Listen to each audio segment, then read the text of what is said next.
10 years from now, you will surely become someone. The big question is, who? What are you becoming? What do you want to do economically? Where do you want to go? What do you want to be? What would you like to have? What would you like to share? How much would you like to earn? How far would you like to go? Those are some major questions to ask. And if you go to work on it now, sure enough, in a very short period of time, you can take on a new direction to become the kind of person you want to be. Here's how to really cash in on this year. Number one, get serious. Life is serious. We call it life or death. Somebody asked me one time if I had a good description of life. I said, yes, I think I've got a good one. Life is the struggle to keep death at a respectable distance. Death seems to want to move in prematurely. If you want to live a good, long, flourishing life, you got to push back. And we're dealing with some serious matters here. So we can't just, tell the latest 10 jokes and just go home. We're not here to entertain. We're here to instruct, we're here to grow, we're here to learn, we're here to get the best we possibly can. Serious. Life is serious. The future is serious. One ancient novelist said, these are the best of times and these are the worst of times. And for some of those who came across this platform at the extravaganza, $1 million a year incomes, for them, it's the best of times. But I want you to know that while they're getting the diamonds and the millions, there are a lot of people around the world, for them, it is the worst of times. The best of times and the worst of times. That's called serious matter. How come such a difference from those who can reach such incredible heights and those who haven't yet found the answers for their life and their health and their future? We just have to ponder that and let that give us a note of seriousness, a note of seriousness. It's serious whether you win or lose. It's serious whether you succeed or fail. It's serious whether you've got a good future carved out for yourself or you do not have. These are serious matters. Matters of the heart are serious. Matters of income are serious. Matters of supporting your family, serious. Are you serious? Why? We got a serious matter here to discuss. We haven't come with the latest 10 stories. We've come with a serious matter. And I want you to take on that serious tone. You've got some serious products that answer a serious need out there in the marketplace. And I'm asking you to take it serious. Take your own future serious. What you can do for your family, take it serious. This is serious business. Next, number one was get serious. Here's number two, get smart. That's what these journals are for. That's what pad and pencil's for. That's what taking notes is for. See if you can't increase your ability to comprehend ideas, information that can be life-transforming. Don't miss the opportunity to learn. Take a good key phrase home, use it in your training. Don't be lazy in learning. Don't be casual in learning. Here's a couple of parts to it. Number one, your own personal experience. Right? If you've had a bad week, just sit down and ponder that for a while. Study it. See if you can't pick up some ideas from a poor week and then make a better week. Okay? Learn from your own experiences. One way to learn to do it right is do it wrong. I mean, that's one way to learn to do it right. Do it wrong. Now, the key is don't let it take too long. If you've done it wrong for a year, we suggest that's long enough. You don't need another year just to prove a point. No, 1 year's enough. Learn from your own experience, right? So the call didn't go well, all the stuff. Guess what they did when they finished that call? They made another call. What else could we do to make it better? How could we possibly improve? This is called the possibility for life change starts with education. Don't be lazy in learning. Don't be lazy in picking up the ideas. Learning is the beginning of wealth. Learning is the beginning of life change. Some people want to start with motivation, but you don't start with motivation. Somebody says, just motivate this guy, he'll be all right. The answer is no, probably not. If a guy's an idiot, you motivate him, now you got a motivated idiot. So education, get smart, don't miss the training class. You say, well, I've already been to one of those classes. I've already heard it. I got a good phrase for you to take home. That's no sign you got it. Just because you've listened to those millionaire tapes one time is no sign you've got it. I'm asking you to listen to them over and over and over. I'm asking you to dedicate yourself to a new level of learning. You know, study, learn, grow, change, develop. Never let it be said you didn't learn. Right? If you want to solve your problems, you got to learn. If you want to take advantage of an opportunity, you got to learn. So, number 2, to have your best year ever, make your dreams come true. Number 1 is get serious. Number 2, get smart. Develop your own personal philosophy here. Philosophy, major determining factor in how your life works out. Each person's philosophy is like the set of the sail. The same wind blows on us all. The difference in where we arrive at the end of the week, at the end of the month, at the end of the year is not the wind that blows, but what's going to make the major difference? Each person's personal philosophy that sets a better sail, sets a better sail. So don't ask for a more favorable wind. That's like wishing something that's not going to occur. Don't ask for better seed and soil. All you got's what's available. Don't curse what you got. On this planet, all we got's the seed that's here, the soil that's here, the miracle of life that's here, the opportunity that's here, the seasons that are here. That's all we got. Wherever you've come from in your country, the economy you got, that's all you got.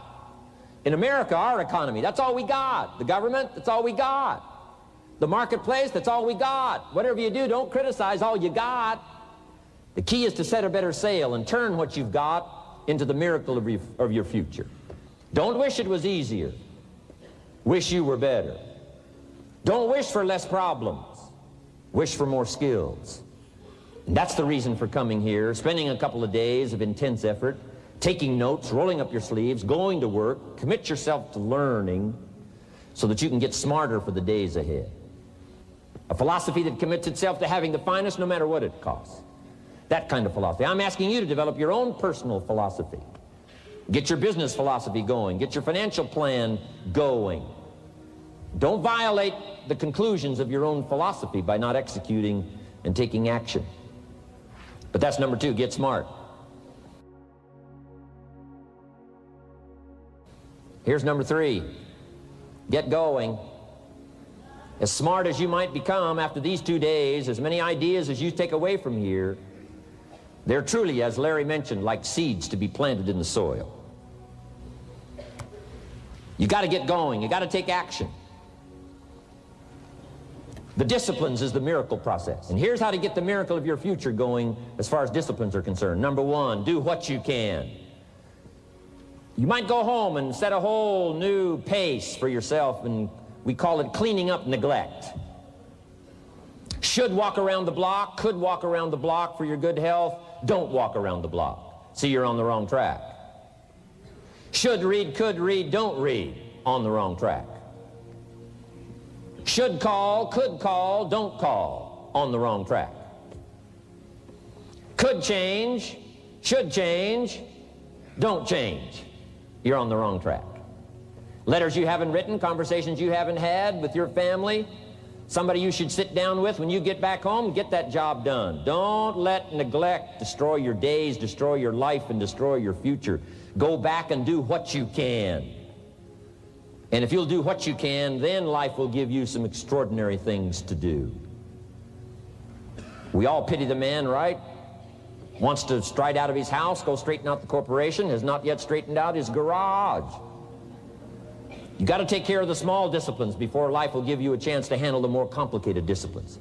How do you think Mark Hughes got here? Scattered now throughout 14, 15 countries, another 14, 15 coming up. I mean, how do you do this? You start first with the smallest of disciplines, and do not neglect them and do not disregard them as being trifling. Everything matters. Everything's important. Good phrase to take home. All disciplines affect each other. In fact, here's a good philosophical phrase. If you hadn't thought of it before, here it is. Everything affects everything else. It's so easy to be casual and say, well, this doesn't matter.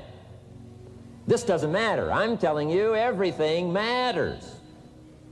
Of course, some things matter more than others, but there isn't anything that doesn't matter. Then here's the positive side. Every new discipline affects all your other disciplines. If you'll get some new things going, make some calls you've never made before, step up your activity level, step up your labor level, go for the disciplines, the smallest of disciplines, the least of disciplines. Like keeping your accounts in order, the smallest of disciplines. Did you ever hear this expression? I don't know where it all goes. Did you ever hear that? I don't know where it all goes. Wow. Oh, we'd love to have you run Herbalife. You don't know where it all goes. How long do you think we'd last here in Herbalife if that was your philosophy sitting at the top like Mark Hughes? Let me give you the story on Mark Hughes. Mark knows where everything goes. And he started back when he only had pennies. He started back when he only had dollars. He started back when he didn't have much. But here's the key. One of the greatest extraordinary phrases that's ever been written from antiquity says, if you'll be faithful, if you'll be disciplined when the amounts are small, we'll make you a ruler, give you a position of authority when the amounts are many. Somebody says, I've only got 2 or 3 distributors, I don't know where they are. Come on. If you've only got 2 or 3, you can know when they get up. You can know when they go to bed. You can know all the details. Take care of your disciplines when the amounts are small. And then life will see to it that you get some extraordinary numbers to work with, like you saw the stories displayed here. Do not disregard the smallest of disciplines. Let us not neglect. Do not neglect the smallest of disciplines. And build on that foundation, and you can have everything you could possibly want. Okay? Get going. Here's number 4. Get better. There isn't any of us that can't get better. So turn on this whole idea of personal development and personal growth. That was what my teacher shared with me that changed my life. I'm telling you, for things to get better, you got to get better. Don't ask for it to change out there. Ask for you to change here. Don't ask for a more favorable wind. We call that naive. Don't ask for better seed, better soil. This is the only planet you got. Just ask that you can get wiser and stronger and better, and be able to take care of your own responsibilities. Get better. Learn how to handle the seasons better. Let's go through them. Number 1, learn how to handle the winters. There's all kinds of winters. The winter when you can't figure it out, the winter when it all goes wrong, the winters of your life. Social winters, political winters that we're going through around the world. Okay? Economic winters that a lot of people are experiencing these days. Personal winters when your heart is smashed in 1,000 pieces and the nights are unusually long. It is simply called winter time. But here's what you've got to do in your own personal development, your own personal growth, and that is just get better at handling the winters. You can't change the winter. You can't change the seasons, but you can change yourself. You say, well, what can I do about the upcoming winters of my life, the challenges that I know I'm going to face? Here's what you can do. You can get wiser and stronger and better. Just make a list of that trio of words. Wiser, stronger, and better. Go home smarter than you came. Go home with more ideas than you came with. Next, get stronger. You can develop the muscle. You can develop the courage muscle. You can develop the inspiration muscle. You can develop the dedication muscle. You can get stronger. There isn't anybody here that can't get stronger.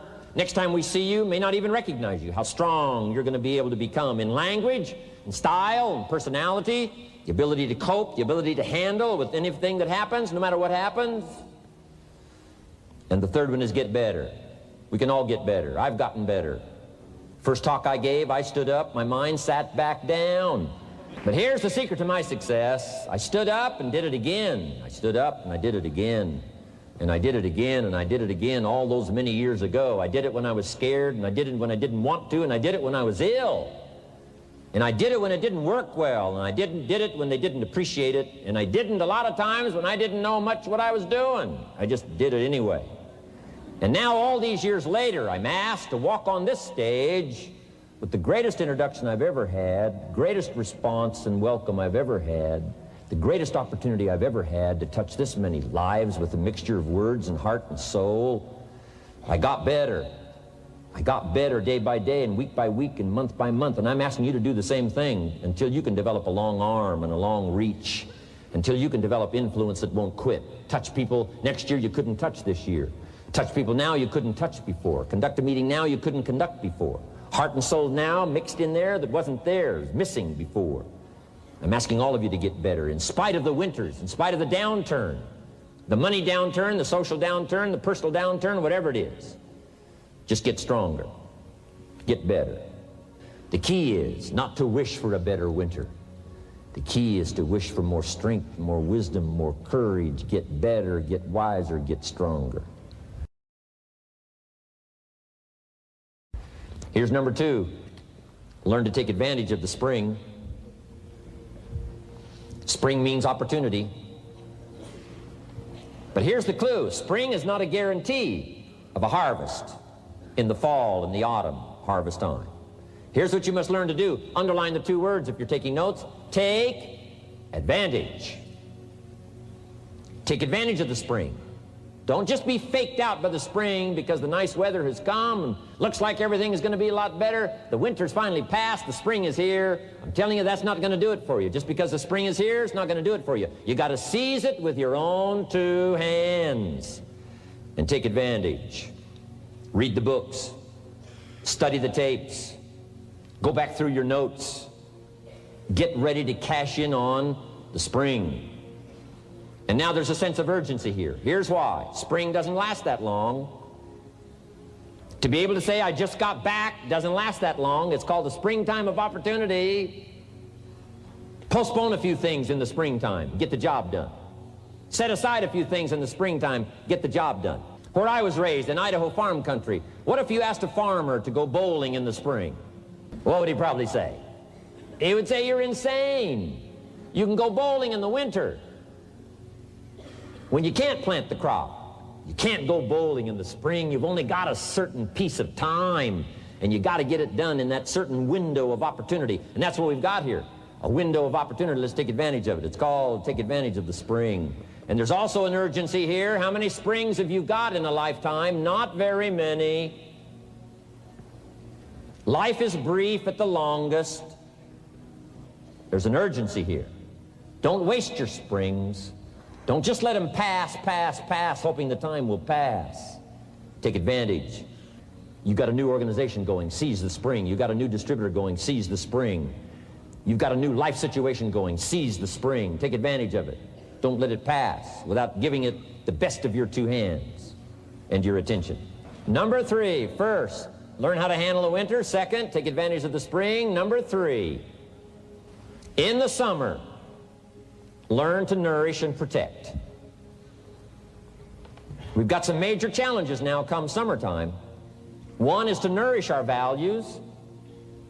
Take care of them, feed them. Don't let them go hungry. Don't let them go wanting in nourishment and care. And then here's something else we've got to do in the summer. Defend ourselves against the enemies. Summertime is a unique time. It's a time of opportunity. It's also a time of challenge. But what else is new? It's what life is called. The last 6,500 years reads like this: opportunity mixed with difficulty. Opportunity mixed with challenge. We've got a chance to grow like never before, but I'm telling you, there's going to be many enemies that's going to try to prevent us. As soon as you plant the garden, the busy bugs and the noxious weeds are out to take it. And you've got to learn not only to nourish your values, you've got to learn to do battle with your enemies. Whatever threatens you, I'm asking you to threaten it back.